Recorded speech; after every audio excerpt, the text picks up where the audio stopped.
The main reason Red Bull rejected 2 world champions has been revealed. Everyone's favorite Aussie is about to be jobless in 2025, and Alain Prost, the driver who beat Senna in equal machinery, devalues Verstappen's easy titles.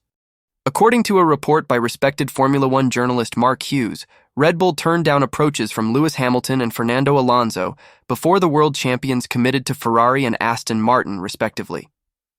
This revelation debunks a fan theory that Hamilton, Alonso, Charles Leclerc, and Lando Norris were all offered a seat alongside Max Verstappen. Lewis Hamilton rocked the F1 world earlier this year by announcing that he would be ending his long and successful association with Mercedes at the end of 2021. He signed a multi-year contract to join Ferrari starting from the 2025 season. This confirmation came just 5 months after Hamilton signed a new 2-year contract to remain with Mercedes, which included a break clause that he activated to join the Scuderia. In addition, it was reported ahead of the 2023 Abu Dhabi Grand Prix that Hamilton had approached Red Bull over a potential seat while considering his options. Christian Horner, the team principal, revealed that Hamilton's father, Anthony, had directly contacted him. However, Red Bull ultimately rejected the approach from Hamilton as well as from Alonso. Christian Horner, the Red Bull team principal, has recently stated that his team has not had any serious discussions with Lewis Hamilton regarding a potential seat in the team's Formula One racing lineup. Horner has reiterated that there was never a seat available for the 7-time world champion. On the other hand, Fernando Alonso has confirmed that he will stay with Aston Martin until the end of the 2026 season. Alonso's decision to remain with Aston Martin was preceded by reports claiming that he was pushing hard for a 2025 Red Bull seat in light of the uncertainty surrounding Max Verstappen's future with the team. In response to a fan's tweet claiming that Red Bull had offered seats to Charles Leclerc, Lewis Hamilton, Fernando Alonso, and Lando Norris within the last 12 months, journalist Will Hughes has refuted the claim, stating that it is untrue. According to Hughes, neither Leclerc nor Alonso were offered a place in the team, and Hamilton and Alonso both tried but were turned down. Interestingly, Hughes did not mention Lando Norris in his tweet, despite the fact that the young British driver was heavily linked with a move to Red Bull before signing a new multi-year deal with McLaren in January. When Norris was asked about his decision not to pursue an option to join Red Bull, he rejected the notion that he was afraid of taking on Verstappen, the winner of 47 of the last 70 races stretching back to the start of his maiden title-winning season in 2021. Norris acknowledged Verstappen as one of the best drivers ever in Formula One and noted that he had proved that enough. Norris also mentioned that going up against Verstappen in equal cars would be extremely difficult, as Verstappen is in a team that he is very comfortable in, and a lot of things are built around him. Nevertheless, Norris made it clear that he would never be afraid of going up against anyone. In motorsports, it's not easy to challenge someone straight away even if you enter a team. It takes time for a driver to adapt to the new environment and get into the right place. It's also not comfortable to do that. No driver would want to go against the best driver in the world right after joining a team. It's not a smart move to do so. However, there are some drivers who love challenges. Lando Norris, for example, would love to race against Max Verstappen. He has enjoyed some of the battles they've had and is looking forward to more of them this year. When asked if he had held talks with other teams before committing to McLaren, Norris admitted that there were always discussions every now and then. He said that he has talked to people and explored the options they could offer, but it never went further than that.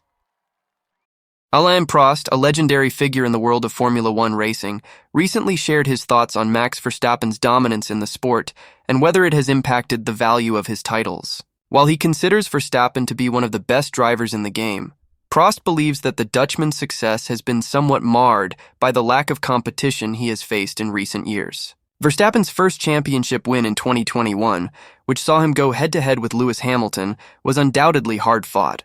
However, the following years have seen him rise to a position of near-total dominance, breaking records left and right as he secures title after title. In 2023, his Red Bull team won a staggering 21 of the 22 Grand Prix, with Verstappen himself claiming victory in 19 of those races. So far in 2024, he has already secured 3 Red Bull 1-2 finishes out of 4 races. This level of success has led some to question Verstappen's talent, suggesting that he is winning simply because of the superiority of his Red Bull machinery.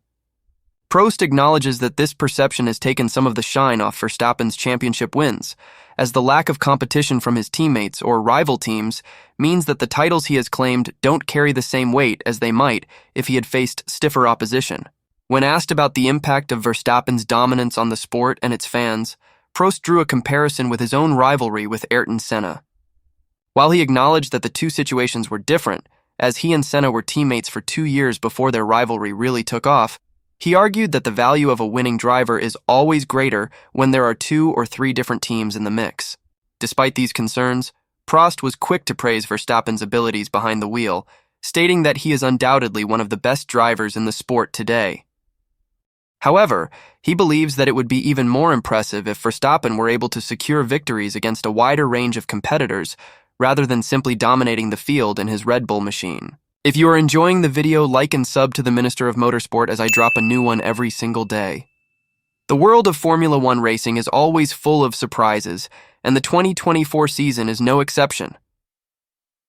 Fans and experts alike are keeping a close eye on the performance of the teams and drivers as they compete for the championship title. One topic that has been the subject of much discussion recently is the role of the number 1 driver in a team. According to some observers, having a number 1 driver or a favorite driver can give a team a significant advantage in the competition.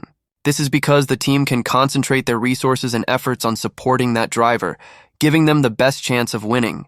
However, not all teams have a clear number 1 driver, which can make it harder for them to compete against more organized and focused rivals. One team that has been making waves this season is Ferrari.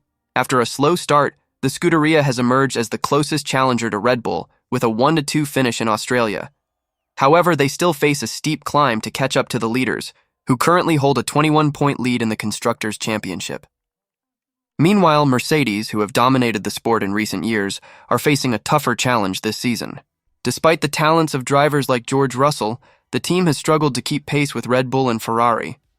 Their best result so far this season has been a P5 finish in Bahrain, and they currently sit in 4th place in the standings, a full 107 points behind the leaders. As the season progresses, it remains to be seen whether Ferrari can maintain their momentum and challenge Red Bull for the championship title.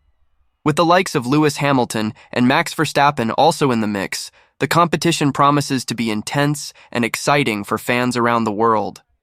According to the latest reports, Liam Lawson is very likely to join Red Bull's junior team, RB, as a driver for the 2025 season. Meanwhile, Daniel Ricciardo's position in the team is reportedly at high risk, with the New Zealander identified as his potential replacement. F1 TV presenter Will Buxton has been closely following the driver market and speculating about how the upcoming silly season might unfold.